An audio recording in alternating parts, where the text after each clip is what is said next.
Hello friends and welcome to the channel. जैसे आपको पता है कि हम स्टेशनरी वेव्स और सुपरपोजिशन ऑफ वेव्स के बारे में डिस्कशन कर रहे हैं और हमने पिछले लेक्चर्स में formation of stationary waves and its properties इन सब के बारे में पढ़ा है। आज से हम थोड़ा सा म्यूजिकल फिजिक्स के बारे में पढ़ने वाले हैं। That includes what is been by fundamental frequency, what are harmonics and what are overtones.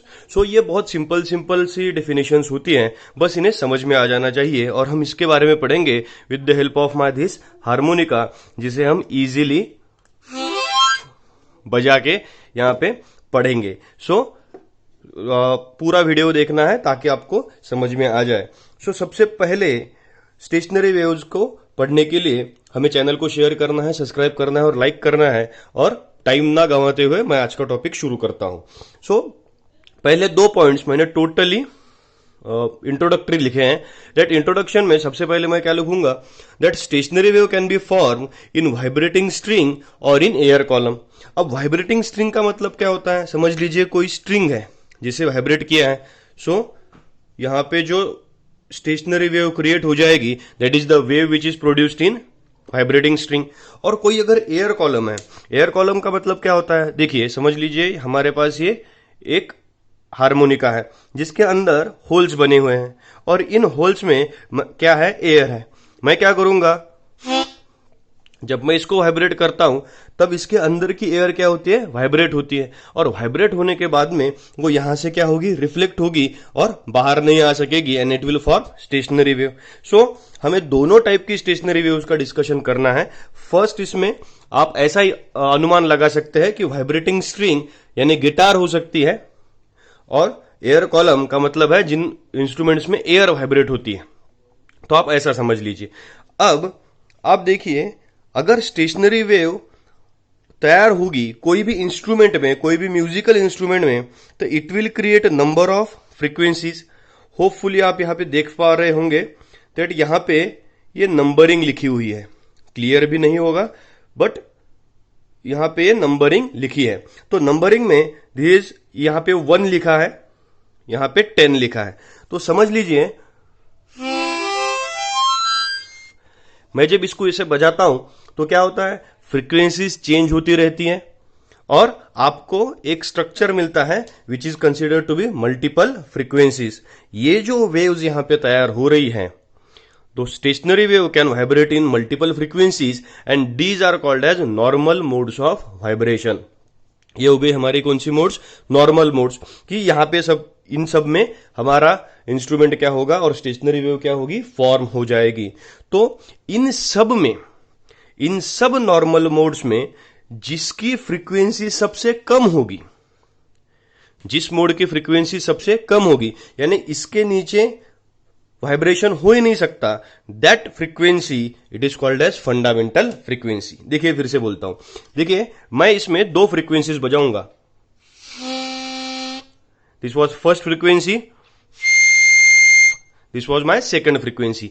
अब इन दोनों में क्या हुआ, मैंने फर्स्ट पहले बार बजाई जो फ्रीक्वेंसी फर्स्ट थी, ये फ्रीक्वेंसी में बजाए, और बाद में कौन सी बजाई, 10th बजाई। तो क्या हो रहा है, इस फ्रीक्वेंसी के नीचे फ्रीक्वेंसी बन नहीं सकती। So this frequency is considered to be fundamental frequency. जब मैं इसके आगे की 2 नंबर की फ्रीक्वेंसी बजाता हूं तो 2 डुअल साउंड आता है, फर्स्ट और सेकंड मिलके। जब मैं थर्ड फ्रीक्वेंसी बजाता हूं तो फर्स्ट, सेकंड और थर्ड मिलके आता है। जब मैं फोर्थ बजाता हूं तो फर्स्ट, सेकंड, फोर्थ सब मिलके आता है। जब मैं 10th बजाता हूं तो इन सब के एडिशन का 10th का साउंड आता है। सो इसके नीचे फ्रीक्वेंसी जा नहीं सकती। So that frequency is considered to be fundamental frequency. That stationary wave और frequency of stationary wave which is the minimum frequency, हम कह सकते हैं the minimum frequency of the stationary wave और minimum frequency of normal mode of vibration, it is called as fundamental frequency. आ रहा है समझ में? यानी फ्लूट में भी बांसुरी अगर बज रही है तो वही बांसुरी में अगर सबसे कम फ्रीक्वेंसी बज रही है, so that frequency is considered to be fundamental frequency indicated by n. हम इसकी डेफिनेशन लिखेंगे। सो हम डेफिनेशन के बारे में अगर पढ़ेंगे तो the minimum frequency of vibration of stationary wave, it is considered to be fundamental frequency indicated by n. यानी अब अगर हमारा फिर से हार्मोनिक का हम कहेंगे तो यहां पे 1 2 3 अप टू 10 लिखा हुआ है। सो 1 इस होल में जो बजेगा 1 फर्स्ट नंबर, वो कौन सी फ्रीक्वेंसी बजेगी? Fundamental frequency. जैसे मैं 2 में ब्लो करूंगा, तो क्या बजेगा? 1 प्लस 1 दैट इज 2। 3 में जब मैं ब्लो करूंगा तो 1 प्लस 1 दैट इज 3। यानी फंडामेंटल फ्रीक्वेंसी को क्या करना है, हम क्या हो जाएगी? ज्यादा हो जाएगी। बट 1 के नीचे बजेगा क्या? नहीं बजेगा। सो 1 के नीचे अगर नहीं बजेगा, so that frequency can be referred as fundamental frequency and it is indicated by minimum frequency of vibration of stationary wave, it is called as fundamental frequency. और अब हमारा मेन वर्ड आ रहा है that fundamental frequency is known as first harmonic. अब harmonic का मतलब क्या है? हार्मोनिक एक मैथमेटिकल टर्म है जो हम यूज करते हैं इन स्टेशनरी वेव। हार्मोनिक का मतलब होता है integral multiple of fundamental frequency. इसको लिख के देखेंगे, बाद में आपको समझ में आ जाएगा।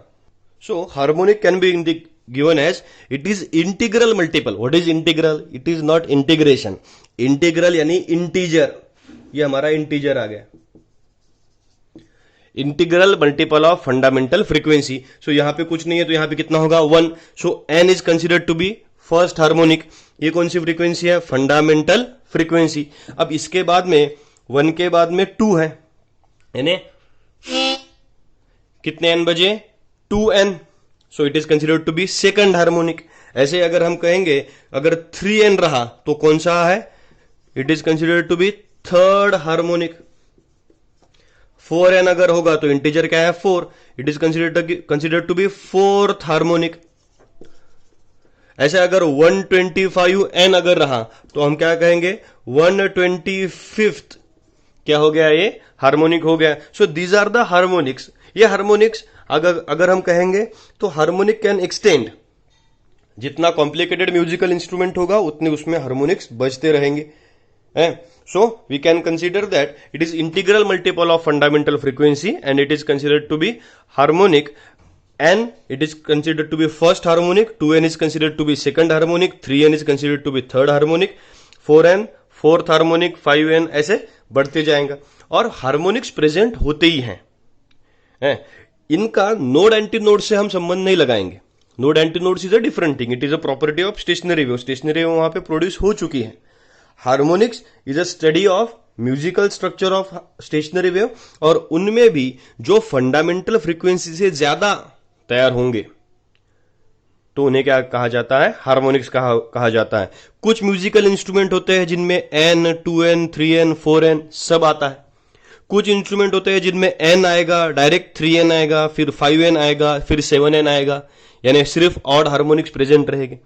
So that depends on the musical instrument. अगर 7n भी रहा, समझ लीजिए 2n प्रेजेंट नहीं है और डायरेक्टली 4n भी प्रेजेंट नहीं है, 1n के बाद में क्या है? 3n है, तो 1n कौन सा हार्मोनिक हो गया? First harmonic. एंड 3n भी कौन सा हार्मोनिक हो गया? Third harmonic. Second harmonic is absent.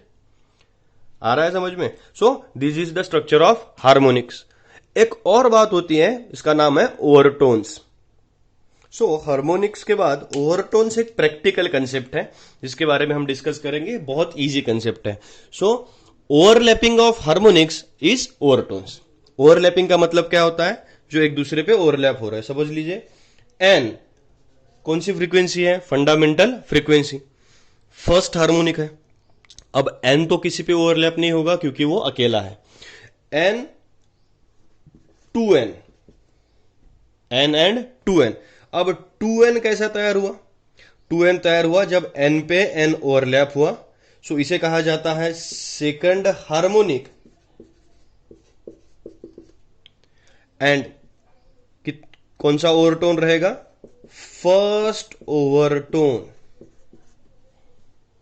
Second harmonic and first overtone. क्यों second harmonic and first overtone? क्योंकि यहां पे फर्स्ट कौन सी हुई है? ओवरलैपिंग हुई है। अगर इसी लाइन में मैं 3n लिखूंगा तो 3n को मैं क्या कहूंगा? It is third harmonic and overtone कितना है ये, फर्स्ट तो 2n हो गया, तो यहां पे ओवरलैपिंग, इसके बाद में ये ओवरलैपिंग हुए, तो सेकंड क्या हुआ है, ओवरटोन हुआ है। ऐसे ही अगर मैं 11n अगर लिखूंगा, अगर मैंने लिखा 11n, तो 11n का मतलब क्या हो गया, दिस इज 11th हार्मोनिक। कौन सा हार्मोनिक है, 11th हार्मोनिक, एंड ओवरटोन कौन सा हो गया, 10th ओवरटोन, क्योंकि ये एक छोड़ के तो बाकी सब ओवरलैप होके ही बने हैं। समझ में आ रहा है। सो this is n fundamental frequency, 2n second harmonic first overtone, 3n third harmonic second overtone, 11n 11th harmonic 10th overtone, is the structure.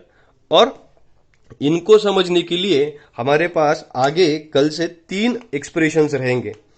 वो बहुत इंपॉर्टेंट एक्सप्रेशंस है इसके लिए, क्योंकि हर एक एग्जाम में, समझ लीजिए हमारे पास 20 एग्जाम आज तक हुई है, तो 20 एग्जाम में वो कहीं ना कहीं हमें देखने को मिलते ही रहते हैं। So we can understand them by harmonics, overtones and fundamental frequency. आप इनकी डेफिनेशंस लिख के आज मुझे भेजेंगे, और कमेंट सेक्शन में आप हार्मोनिक्स, ओवरटोन और फंडामेंटल फ्रीक्वेंसी के बारे में डिस्कशन करेंगे। सो होपफुली आपको ये समझ में आ चुका होगा। एक लाइफ में कभी भी एक म्यूजिकल इंस्ट्रूमेंट आप सीख लीजिए, आपको बहुत मजा भी आएगा and you will find peace in life. So channel को लाइक कीजिए, शेयर कीजिए, सब्सक्राइब कीजिए, सबको भेजिए ताकि आप पढ़ सके, हम भी पढ़ा सकें, और फिजिक्स हम अच्छे से पढ़ेंगे। So thank you very much.